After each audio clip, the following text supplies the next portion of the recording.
Hi, this is Mardy once again and welcome to my channel.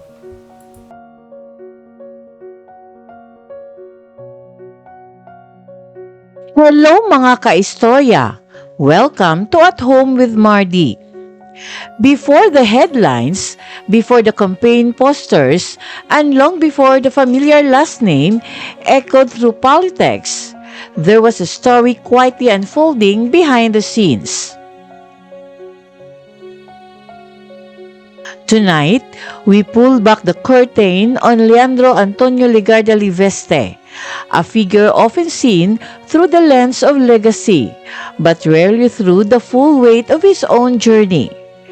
From boardrooms to ballots, from ambition to scrutiny, his path is filled with moments that surprise, challenge, and even contradict what many think they know. These are not rumors, these are not exaggerations. These are 7 shocking but true facts, moments that shaped his rise, tested his resolve, and quietly rewrote his public image.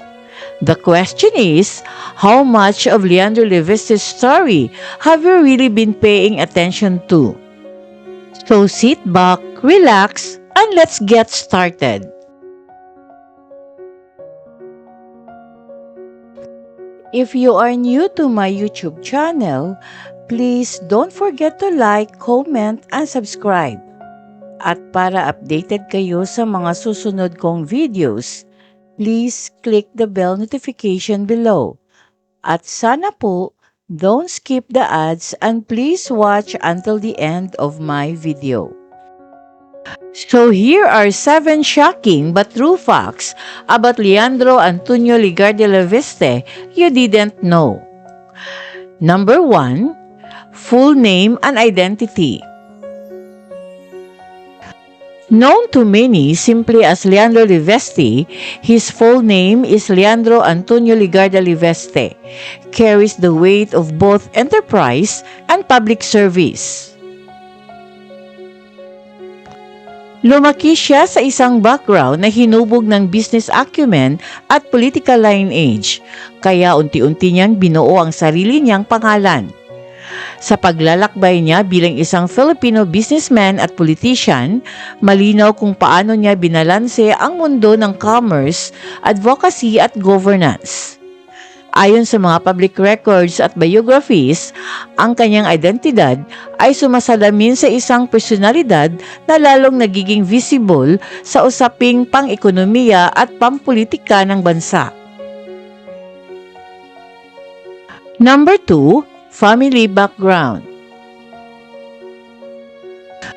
Rooted in a family long immersed in public life, si Leandro Antonio Legarda Liveste ay isinilang sa isang lineage kung saan normal ang leadership at serbisyo sa bayan.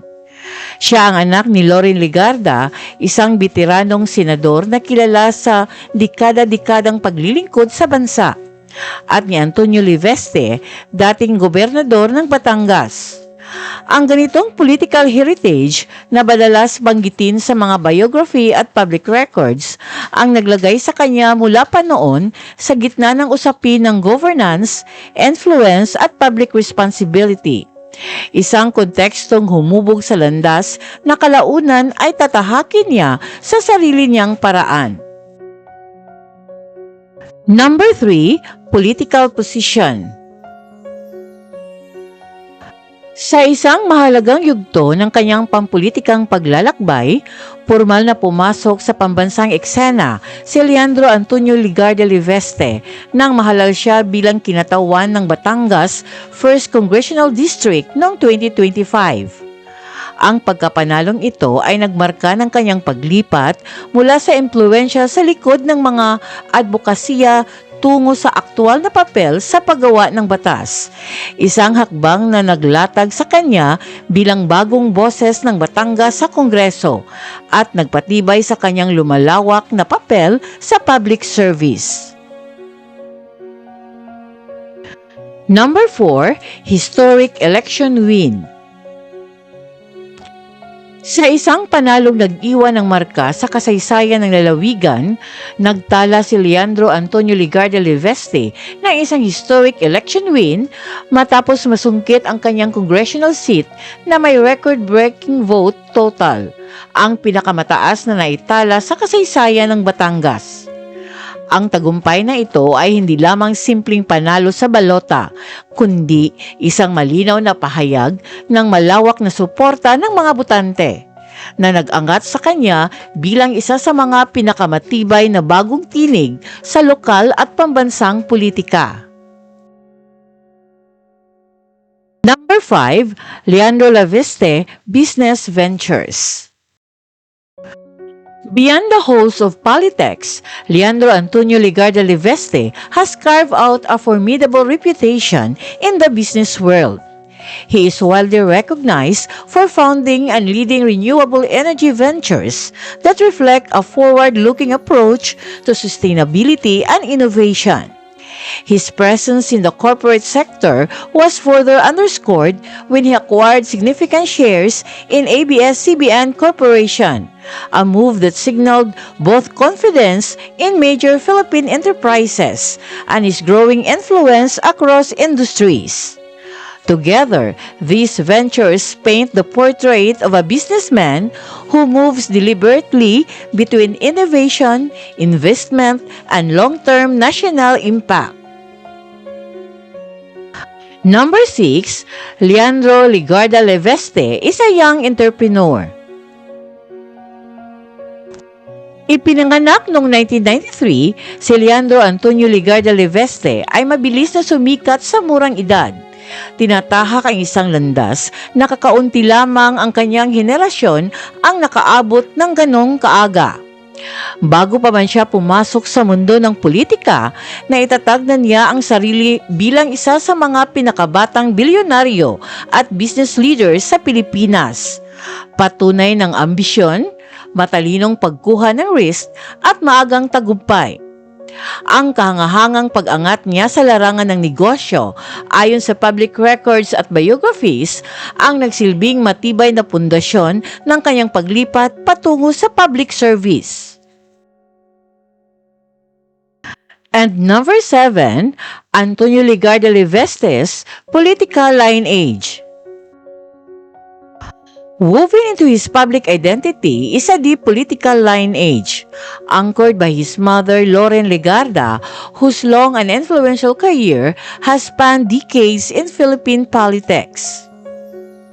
Lumaki si Leandro Antonio Ligarda Leveste sa isang pamilyang malapit sa mundo ng governance at public service, kaya natural lamang na naging bahagi ito ng kanyang public profile.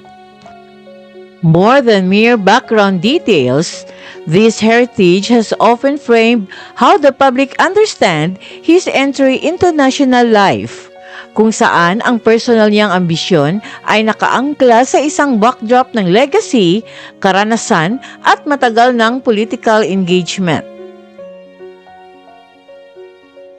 At sa pagtatapos ng 7 shocking but true facts about Leandro Antonio Ligarda Leveste, malinaw na ang kanyang kwento ay hindi lang tungkol sa pangalan, yaman o pamana ng politika.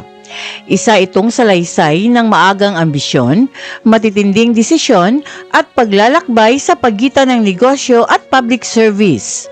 Isang landas na patuloy pang hinuhubog ng panahon at ng mata ng publiko. Sa likod ng mga headline at record, nananatili ang tanong, paano pa magbabago ang kanyang papel sa hinaharap ng bansa? Kung may bago ka pang natuklasan o may sarili kang pananaw tungkol kay Leandro Antonio Ligarda Leveste, ibahagi ito sa comments. Huwag kalimutang mag-like, mag-subscribe at mag-follow para sa mas marami pang interesting, verified at behind-the-scenes stories tungkol sa mga personalidad na humuhubog sa ating panahon. And what story would you like to see next? Comment down below ug daghang salamat. Thanks for watching and I'll see you in the next one. Shout out to all my amazing viewers. Thank you so much for your comments and support. Reading your messages truly inspires me to create even more interesting videos. Your feedback really means a lot, and I'm so grateful to have you as part of my journey. Daghang salamat!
Thank you very much for watching. And according to a famous quote, the most beautiful things in life are often the most challenging. Keep going.